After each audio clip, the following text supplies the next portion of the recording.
오늘 말씀은 시편 139편 1절에서 12절 말씀입니다.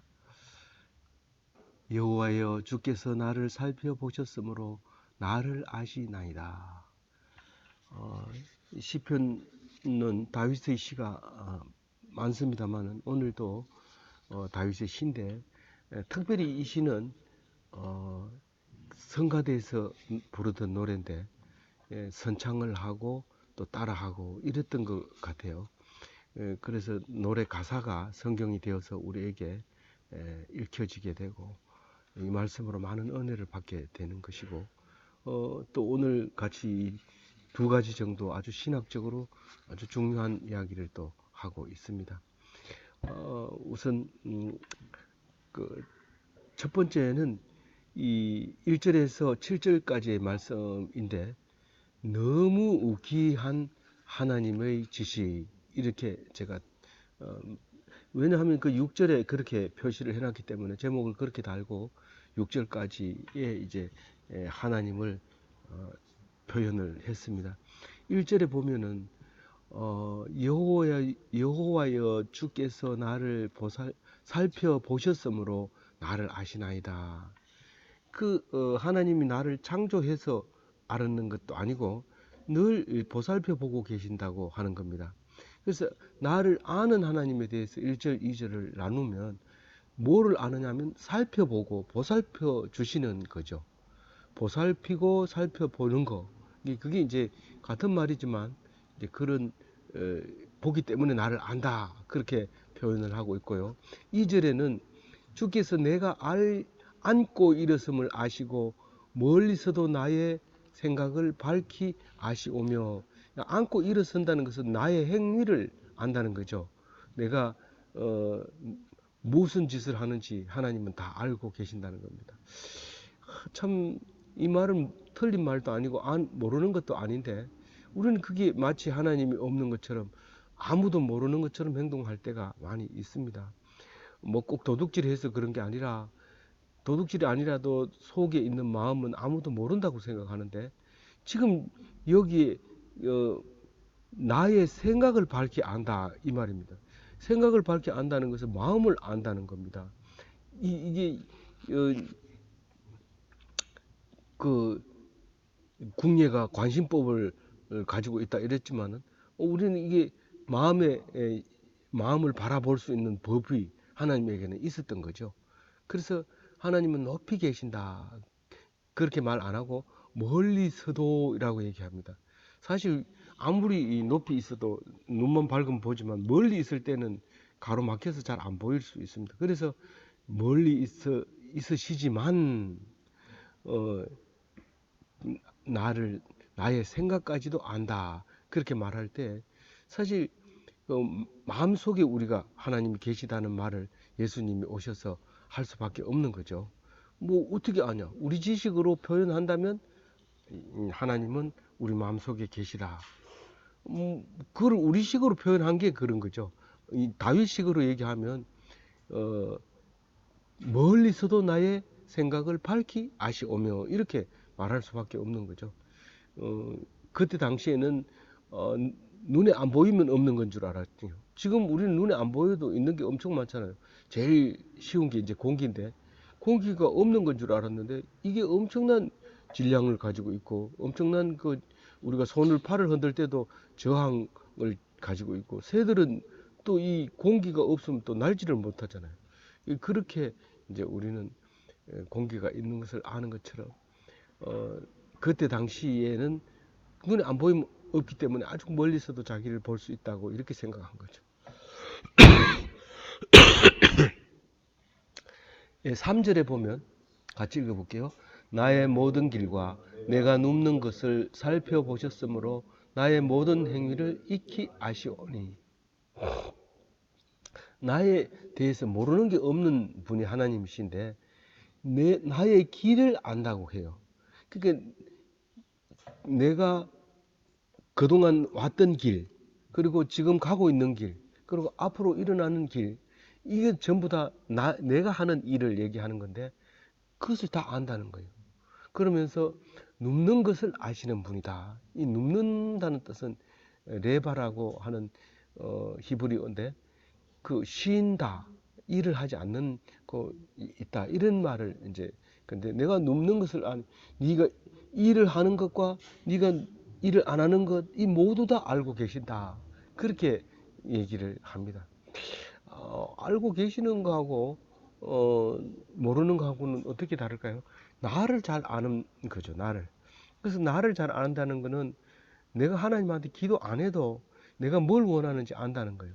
근데 내가 하나님 있는 것을 알면, 하나님이 있는 것을 알면 내 할 일은 다 한 거예요, 사실은.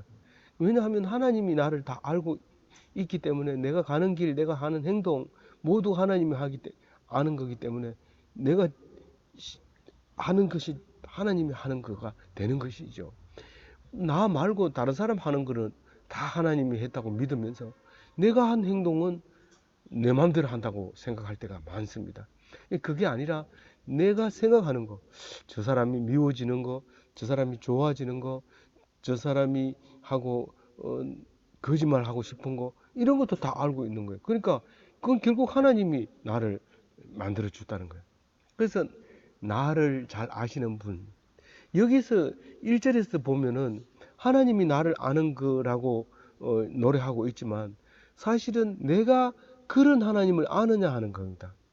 이게 거꾸로 알아야 돼요, 성경을 읽을 때.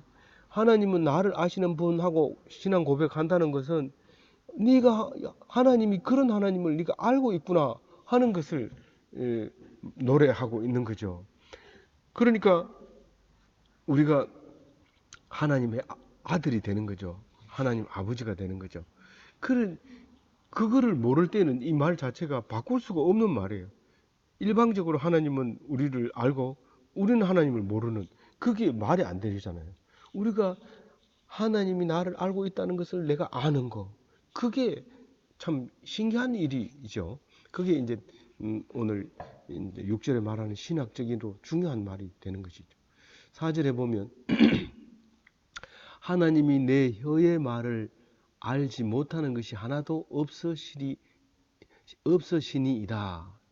만약에 못 알아본다면 기도를 세게 해야 되죠. 통성으로 해야 되고, 심지어는 주암산에 올라가서 소나무를 뿌리를 뽑아야 되고, 눈물을 흘려야 되고, 금식을 해야 되고, 그렇게 해야 되지만 하나님은 처음부터 끝까지 나를 알고 계시기 때문에 내가 뭘 원하는지 다 알고 있는 거예요.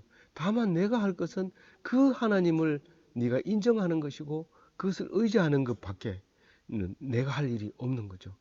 하나님을 내려놓고 내 멋대로 행위를 하게 되면 그것은 네가 하는 일이지, 하나님이 백성이 순종하는 것은 아니기 때문에 그 책임을 못 지는 거죠, 하나님. 그래서 다윗은 이렇게 고백하는 것 자체가 내가 하나님을 그런 하나님을 안다 하는 말의 고백이 될 수밖에 없는 거죠. 5절에 보면 주께서 나의 앞뒤를 둘러싸시고 내게 안수하셨나이다. 이 말은 얼핏 보면 이해가 잘 안 되지만 원문을 자세히 풀이해 보면 이렇게 사방을 이렇게 둘러쌉니다. 손으로 이렇게 둘러싸서 꼭 덮어주는 그 모양을 지금 5절과 같이 합니다.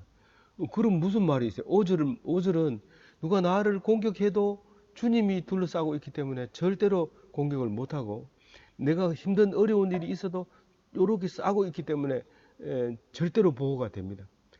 독수리가 하늘을 빙빙 돌면 암탉은 뿅아리를 날개 밑에다 숨깁니다. 그러면 아무리 큰 독수리라도 큰 닭을 채가기가 그리 쉽지 않습니다.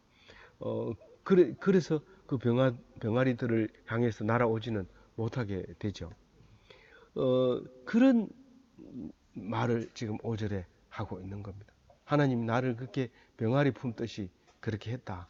이 나중에 보면 선지서에도 보면 내가 암탉이 병아리를 품듯이 너희들을 그렇게 불렀는데도 너희들은 내 말을 듣지 않고 날개를 벗어나서 멋대로 돌아다녔다. 그래 이제 곧 망한다. 그 말이 떨어지기 무섭게 수리가 내려와서 쫙 꼽혀서 병아리를 채가는 것을 볼 수 있는 것이죠. 6절에 보면 이 자식이 내게 너무 이 지식이 내게 너무 기이하니 높아서 내가 능히 미치지 못하니이다. 이 지식이 높다 그렇게 얘기합니다. 높은 지식을 가지고 있다. 지식의 높이가 그래서 나중에 이제 선지서 같은데 보면 하나님의 말씀의 높이와 하나님 말씀의 깊이와 하나님의 말씀의 넓이가 또 하나님 말씀의 길이가 한량 없다 그런 말을 이제 할 때가 있는데 오늘 이 다윗은 그 말씀이 높다고 얘기를 합니다. 그래서 높아가지고 다윗의 생각으로는 도저히 따라갈 수 없는 거란 말이에요. 만약에 하나님의 생각을 하나님의 지식을 앞질 간다면 하나님을 믿을 필요도 없고 이제 혼자서 정치를 하고 혼자 신이 되는 거죠. 그래서 보통 역사적으로 보면 하나님을 안 섬기고 자기가 제일 잘난 척한 사람들은 다 이제 멸망하게 됩니다. 근데 다윗처럼 하나님만 의지하면 그게 왕인지 아닌지도 모르게 평생 늙어가다 죽습니다. 보통은 늙어가면서 반역이 일어나서 죽이기도 하고 그렇게 제명에 잘 못 사는데 이 다윗은 끝까지 늙어서 이불을 덮으면 이불을 덮어도 따뜻하지 않. 그래서 예쁜 아가씨를 넣어줘도 소용이 없어지는 그렇게까지 오래 살다가 그렇게 가신 다윗입니다. 그래서 그 다윗이 말하기를 지식이 너무 높아가지고 나는 도저히 못 따라간다. 다른 말로 얘기하면 하나님을 아는 지식이 늘 부족하다 그렇게 생각하고 늘 기도할 때마다 하나님 부족합니다. 그래야 성경을 보지. 내가 성경 한번 다 읽었는데 누가 나한테 성경 물어보라고 해. 난 다 읽었어. 니 몇 번 읽었냐? 뭐 이러면서 막 그렇게 하는데 성경을 읽는 게 지식이 아니고 읽는 건 읽었지만 그게 지식으로 되느냐 하면 안 된다는 말이에요. 그래서 한도 끝도 없이 묵상해야 되고 자면서 묵상해야 되고 일어나서 묵상해야 되고 계속 그렇게 해야 된다는 얘기를 지금 6절에 하고 있는 겁니다. 그래서 하나님 말씀 묵상 안 하는 거는 하나님을 섬기지 않는 겁니다. 하나님이 말씀으로 계시는데 하나님 말씀도 안 보면서 자꾸 하나님 섬긴다 그러면 그는 섬기는 말 자체가 말이 안 되는 거죠. 하나님 다 알고 있는 거죠.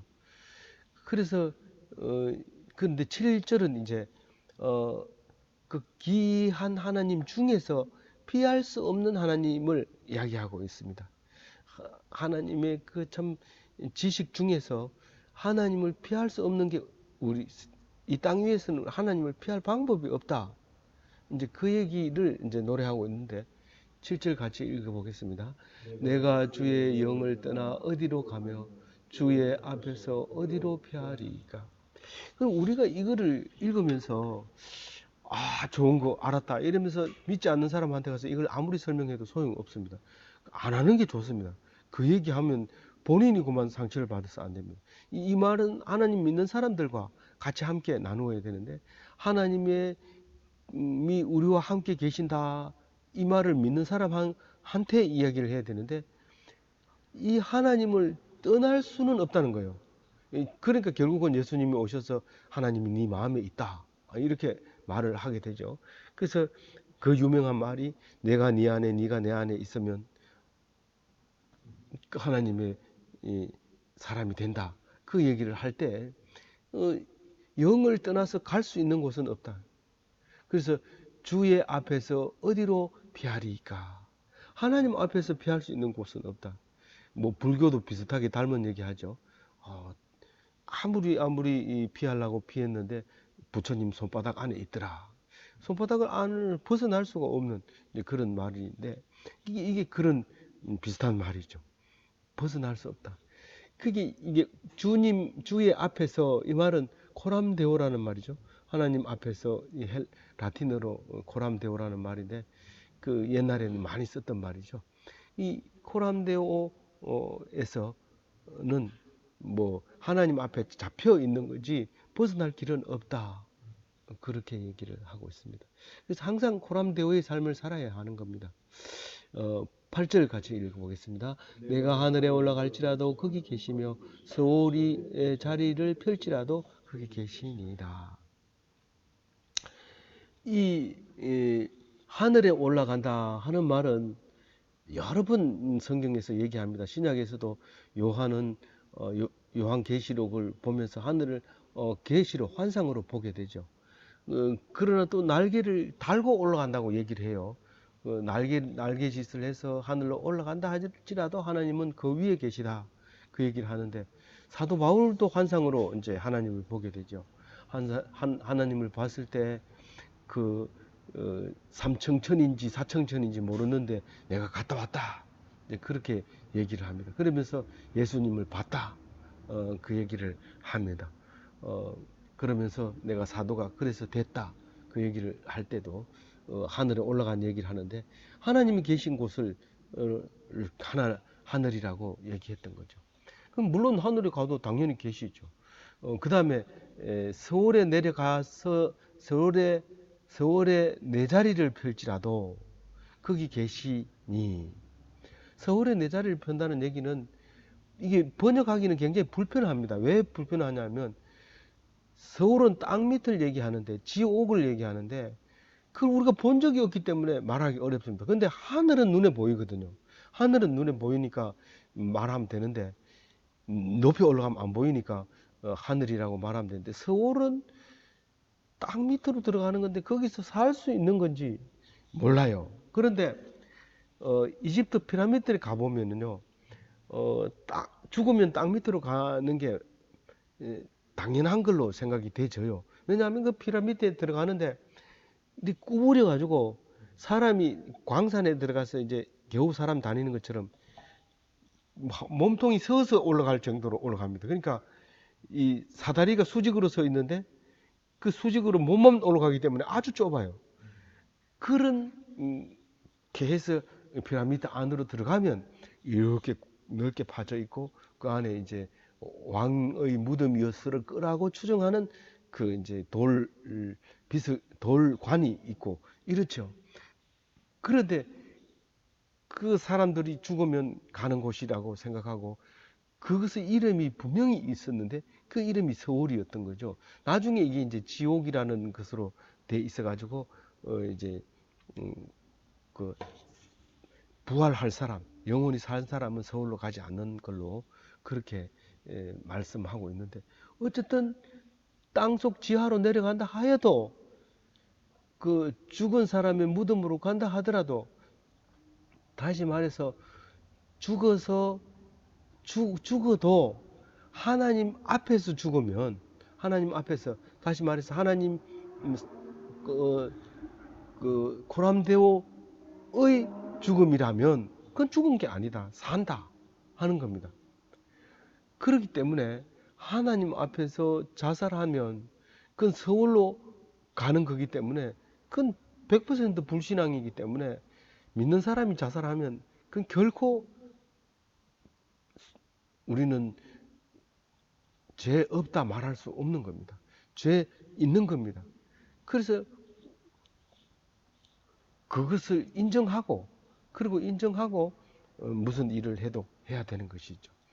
기독교인이라고 무조건 이렇게 설파할 것이 아니라 죄인으로 인정이 되어야 됩니다. 자살이라고 하는 것은. 9절에 보면 새벽 날개를 치며 바다 끝에 가서 거주할지라도 하나님이 거기 계신다 이 말이죠.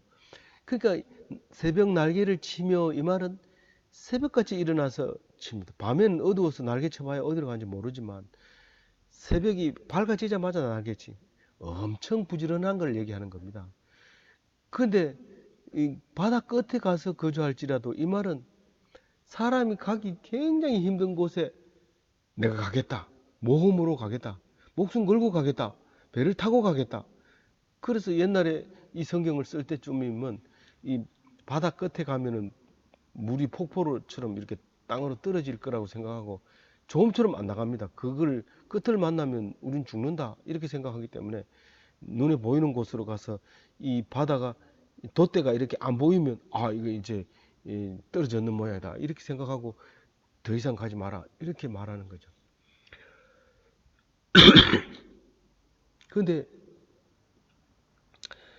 그 바다 끝에 가도 하나님이 거주하시는데 10절에 어떻게 거기 계시냐면 거기서도 주의 손이 나를 인도하시며 주의 오른손이 나를 붙드시리이다.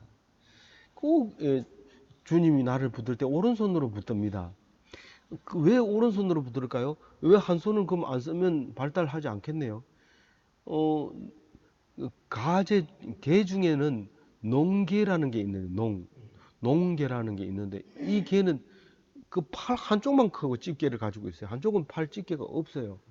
그래서 그, 그 변산반도에 있는 사람들은 그 개를 월남개라고 하는데, 그 월남가 가지고 한쪽 다리를 잃어버리고 왔기 때문에 월남개라고 하는 그 개가 있는데, 그게 이제 백과사전에도 있고 하는데, 그 개는 큰 집게 다리가 하나밖에 없어요.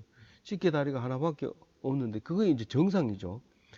그래서 적을 올 때 그걸로 물리치고 이렇게 하는데, 하나님 이야기할 때는 전부 오른손만 얘기하는 거예요. 이게 뭐냐면 바른 일을 할 때 오른손으로 한다는 거예요.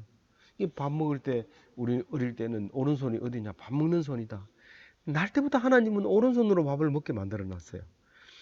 특별한 경우에 이제 왼손잡이가 있을 수도 있는데, 성경에는 왼손이라는 단어가 나올 때 딱 두 가지가 나옵니다. 왼손잡이 할 때 두 번 나오는데, 이야기가 두 번 나오는데, 그때 이제 왼손잡이 할 때 왼손 혼자 나오는 거고, 대부분 왼손은 이제 오른손이 나와야 왼손이 나옵니다. 오른손이 옳은 일을 하기 위해서는 왼손이 어떤 역할을 하는지 그걸 말할 때 이제 왼손이 나오지. 그 왼손은 거의 안 나옵니다. 그래서 이 옳은 일을 하는, 정의로운 일을 하는 거, 반드시 해야 할 일을 하는 거, 그것이 이 정의로울 때 오른손이 한다. 나를 붙드는 것이 옳다는 거죠. 내가 하나님을 알고 하나님 편이고 하나님의 아들이기 때문에 오른손으로 나를 붙든다. 그러니까 절대로 안전하다. 그 말을 노래하고 있는 거죠. 그, 그래서 능력의 손으로 할 때도 오른손으로 하고요. 또 쉬지 않고, 능력이 있다고 해서 부지런히 일하는 거 아닙니다. 사람은 오히려 능력이 있는 사람이 게으릅니다. 근데 시컷 먹고 들어누워 자다가 무거운 일을 해야 될 거 있으면 그것도 못해 비켜봐 이러면서 자기가 하는 거죠. 그런 게 이제 힘센 사람의 이제 대표적인 모습이죠. 근데 하나님은 그렇게 힘이 센데도 굉장히 부지런하고 열심히 하고 성실하게 한다는 얘기를 여기 138편에서도 했던 말이고요. 이제 여기 11절에는 이렇게 얘기합니다. 내가 혹시 말하기를 흑암이 반드시 나를 덮고 나를 두른 빛은 밤이 되리라 할지라도, 이 말은 이 번역을 이렇게 해서 그렇지, 이 다윗은 원래 그 황당한 얘기를 안 한다 이렇게 생각하고 이걸 이렇게 번역해서 그렇지, 흑암이라는 말은 원래 그 호세크라고 해가지고 죽음을 얘기하는 거예요. 파멸을 말하고 있는데, 이, 이 밝은 곳에 있다가 죽으면, 그러니까 지하에 가면 깜깜하잖아요. 그게 서울이고 그게 흑암이고 그게 죽음이고 그렇다는 거예요. 이게 반드시 나를 덮고, 이 말은 죽을 것 같아. 그러다가 더 아프면 죽는다고 생각한 거예요. 내가 혹시 말하기를, 지금은 괜찮아. 지금은 괜찮지만 언젠가는 아프겠지. 딴 사람 보니까 다 앓다가 죽더라. 아프면 누구든지 한 번은 알아야 죽는 거야. 죽을 때 안 아픈 사람 없어. 저도 그렇게 얘기하고, 저만 그렇게 얘기하는 줄 알았더니 영화를 보니까 그런 얘기 하대요. 어려움이 닥치니까 누구나 한 번은 고통스러워야 돼. 이러면서 그 고통을 뛰어드는 사람이 있는데, 그런 그 흑암을 말하는 거죠. 그게 반드시 나를 올 것이다. 혹시 내가 그런 말을 하게 될지라도 주께서는 그게 아니라는 거죠. 주께서는 12절에 마지막 절 읽어볼게요.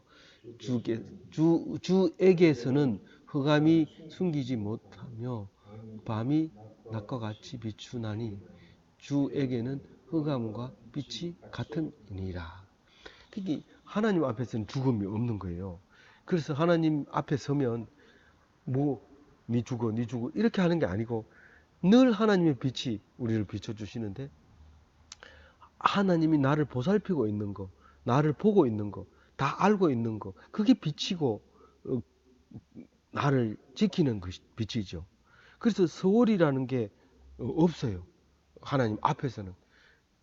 그래서 그 고람대오 앞에서는 죽음이 없는 거예요. 고람대오 앞에서는 그 죽을 이 혹시 내가 흑암이 나를 덮을 것 같아, 그러면 고람대오 앞에, 그러니까 하나님 앞에 서면 없어지는 거예요. 사라지는 거예요. 그래서 숨 쉬려고 칼떡칼떡칼떡 하면, 그 하나님 앞에 데리고 가면 그 사람은 회생을 하는데, 마치 이 나이가 만 6세가 돼서 초등학교 가방 둘러매고 학교 가는 어린 아이처럼 이제 앞으로는 공부 잘하고 또 반장도 하고 또 1등도 하고 상도 받고 그럴 아이처럼 그렇게 살아나는 거죠. 그게 참 우리에게서는 중요한 말이죠. 그래서 11절 12절이 오늘 중심 말씀입니다. 한번 11절 12절 다 읽고 마치도록 하겠습니다.